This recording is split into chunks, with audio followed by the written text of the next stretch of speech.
তুমি এমনভাবে আল্লাহর ইবাদত করবে যেন তুমি আল্লাহকে দেখতে পাচ্ছো, মানে আল্লাহ কনসিয়াসনেস। আপনি নামাজ পড়ছেন, মনে মনে চিন্তা করছেন আল্লাহ আমাকে দেখছেন।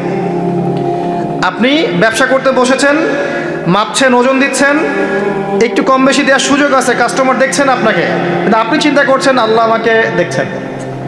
আপনি কি বুঝতে পারছেন কি বুঝতে পারছি? আপনাকে একটা বিল পাস করতে দেওয়া হয়েছে, আপনার সুযোগ আছে এখানে দুর্নীতি করার, আপনাকে টেবিলের তল দিয়ে টাকাও দেওয়া হয়েছে, আপনি নেওয়ার আগে চিন্তা করছেন যে আল্লাহ আমাকে দেখছেন।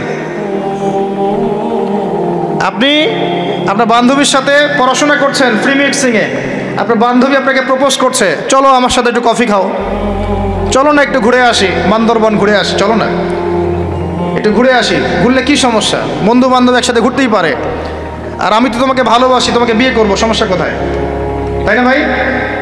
তখন আপনি চিন্তা করছেন যে আল্লাহ আমাকে দেখছে, আল্লাহ আমাকে দেখছে।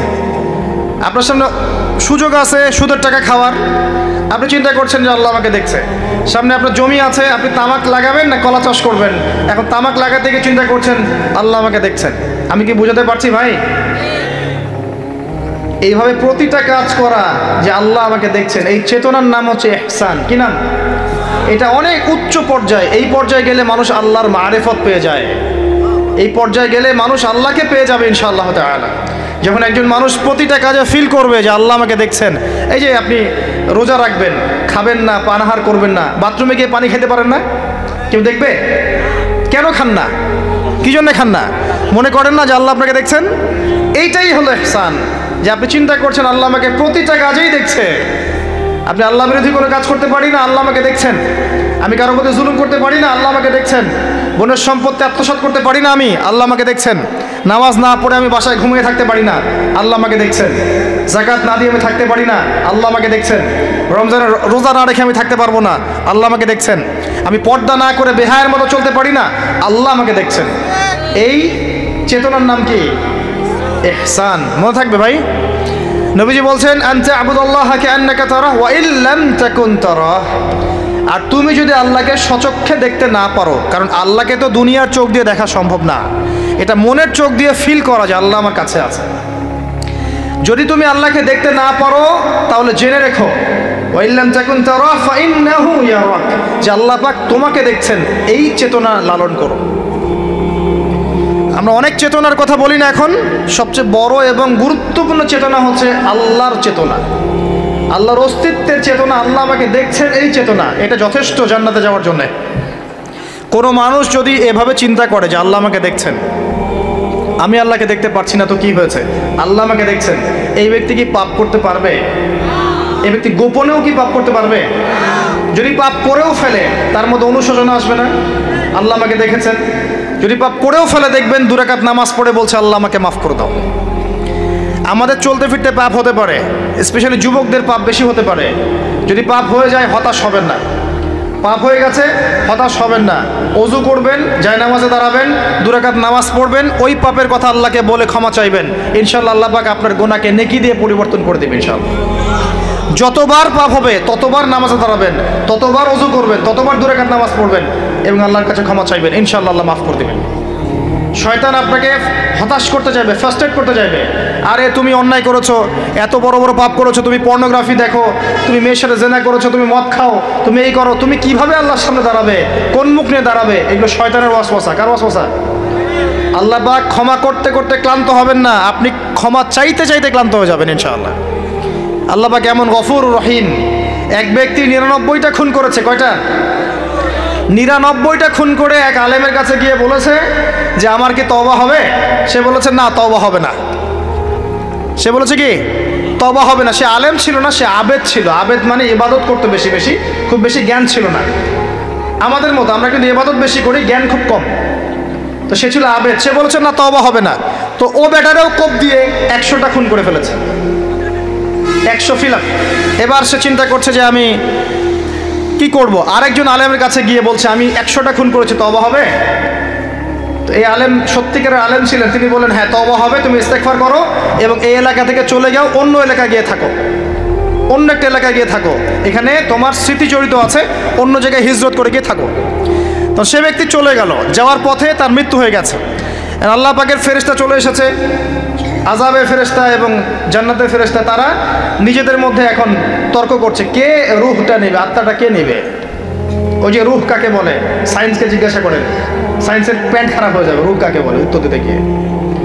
এখন আল্লাহ পাক এই বান্দাকে মাফ করতে চাচ্ছেন, তিনি কি করলেন, আল্লাহ পাক কৌশল করলেন। তিনি বললেন জমিনটা মেপে দেখো, ফেরেশতারা তোমরা জমিন মেপে দেখো, সে যেখান থেকে বের হয়েছে সেখানকার দূরত্ব বেশি না যেখানে যাচ্ছিল ওখানকার দূরত্ব বেশি। এবং আল্লাহ পাক জমিনকে আদেশ করলেন এই জমিন তুমি লম্বা হয়ে যাও। জমিন আল্লাহর আদেশ শোনে না? এই পাহাড় আল্লাহর আদেশ শোনে না? শোনে। পাহাড়ে যা হচ্ছে, আল্লাহ রাব্বুল আলামিনের গজব চলে আসলে এই পাহাড় দেখবেন মানুষের উপর গজব ফেলবে ইনশাআল্লাহ তাআলা। সমুদ্রের কিনারে যা হচ্ছে আমরা দেখে আসলাম যে নগ্নতা অশ্লীলতা চলছে, যখন আল্লাহ পাকের গজব আসবে দেখবেন সমুদ্র ভাসিয়ে দিবে সবাইকে, দেখে নিন ইনশাআল্লাহ। আল্লাহর আদেশ যখন চলে আসবে প্রকৃতি আল্লাহর কথা শুনবে। জমিনকে আল্লাহ বললেন লম্বা হয়ে যাও, জমিন লম্বা হয়ে গেল। এবার ফেরেশতারা মেপে দেখলো সে যেখানে যাচ্ছিল ওর পরিমাণটা বেশি। আল্লাহ পাক বললেন ওকে মাফ করে দাও, ওকে মাফ করে দেওয়া হলো। 100 খুন করেছে। কত খুন? এটা বলে আপনাকে আমি খুন করতে উৎসাহিত করছি না, কথা কি বুঝতে পারছেন? আমি আপনাকে খুন করতে উৎসাহিত করছি না, আমি বলছি আল্লাহ পাকের দয়া এত প্রশস্ত যে আপনি পাপ করলে হতাশ হবেন না, হতাশ হয়ে যাবেন না। আমি অনেক পাপ করে ফেলেছি আল্লাহ মাফ করবেন না, এমন চিন্তা করবেন না। আরেক ব্যক্তির ঘটনা আছে, এগুলো কিন্তু গল্প না, এগুলো বনী ইসরাইলের কাহিনী, সত্যিকারের ঘটনা। আরেক ব্যক্তি এত বেশি পাপ করেছিল যে নিশ্চিত যে আমি মারা গেলে জাহান্নামে যাব। এখন সে মওতের আগে তার সন্তানদেরকে বলছে যে আমি মারা গেলে আমার লাশটাকে পুড়িয়ে ফেলবা, লাশটা পুড়িয়ে ফেলে অর্ধেক ছাই বাতাসে ভাসিয়ে দিবা, অর্ধেক ছাই সাগরে ভাসিয়ে দিবা, অর্ধেক ছাই বাতাসে উড়িয়ে দিবা, অর্ধেক ছাই সাগরে ভাসিয়ে দিবা। সন্তানরা তাই করলো। আল্লাহ পাক সাগরকে বললেন ছাই জমা করে দাও, বাতাসকে বললেন ছাই জমা করে দাও। এরা ছাই জমা করে তাকে আবার পুনরুত্থিত করা হলো। এবার আল্লাহ জিজ্ঞাসা করছেন তুমি এই কাজটা কেন করেছিলে, বলো এই কাজ তুমি কেন করেছো? সেই ব্যক্তি বলছে মিন খশিয়াতিকা ইয়া রাব্বি, হে আল্লাহ আমি তোমার ভয়ে এই কাজটা করেছি। আর তুমি আল্লাহ খুব ভালো করেই জানো যে আমি তোমার ভয়ে করেছি না অন্য কোনো কারণে করেছি। আল্লাহ পাক বললেন তুমি আমার ভয়ে যদি করে থাকো আমি তোমাকে মাফ করে দিলাম। একজন ব্যভিচারী নারী, প্রস্টিটিউট বোঝেন, পতিতা বোঝেন, পতিতা বা যৌনকর্মী যে শব্দগুলো বোঝেন? আচ্ছা, এটা তো এখন একটা প্রফেশন হয়ে গেছে, তাই না? মানুষ এটাকে একটা প্রফেশন হিসেবে নিয়েছে, নাউযুবিল্লাহ। যখন এগুলো বেশি বেশি বাড়তে থাকবে সমাজে মহামারী ছড়াবে। আমার মাস্ক ভাইরাস ঠেকাতে পারবে না তো। এসব ভাইরাস ঠেকাতে হলে বেশ্যাবৃত্তি বন্ধ করতে হবে, অশ্লীলতা বন্ধ করতে হবে, বেহায়াপনা বন্ধ করতে হবে, জেনা বন্ধ করতে হবে, তারপরে ভাইরাস কমবে ইনশাআল্লাহ। হাদিসে স্পষ্ট, যখন একটা কওমের মধ্যে, কম বলতে এখন পুরো বিশ্বকে বোঝানো যায়, পুরো বিশ্বই একটা কম, গ্লোবাল ভিলেজ। যখন একটা জায়গার মধ্যে জেনা বেড়ে যায়, নোংরামি বেড়ে যায়, মদ পান করার প্রবণতা বেড়ে যায়, অশ্লীলতা বেড়ে যায়, জেনা বেড়ে যায়, এই যে ধর্ষণ বেড়ে যায়, ব্যভিচার বেড়ে যায়, অবৈধ যৌন সম্পর্ক বেড়ে যায়, তখন আল্লাহর পক্ষ থেকে এমন এমন আযাব আসে, এমন এমন রোগ আসে যেগুলো কখনো মানুষ নামও শোনে নাই। সমকালীন প্রেক্ষাপটটা মিলান, দেখবেন যে সারা বিশ্বে কিভাবে জেনা বেড়েছে। জেনা, পর্নোগ্রাফি, আর ধর্ষণ, আর পরকীয়ার, ব্যভিচার ঘরে ঘরে ঢুকে গেছে এখন, ঘরে ঘরে। তো ভাইরাস ছড়াবে না তো কি ছড়াবে? কোরআন এবং সুন্নাহর আলোকে যদি আপনি পরিপূর্ণ জীবনযাপন করেন, বেশি বেশি কোরআন তেলাওয়াত করেন, আশা করা যায় আপনি কিছুটা হলেও সুস্থ থাকতে পারবেন ইনশাআল্লাহ। তবে একটা কথা মনে রাখবেন, যখন চতুর্দিকে ফিতনা ফাসাদ এবং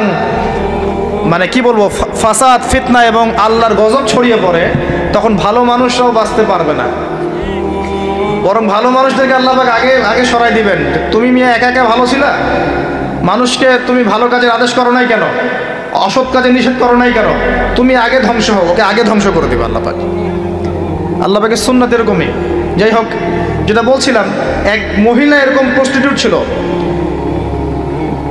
বেশ্যাবৃত্তি করে সংসার চালাতো, জীবন চালাতো।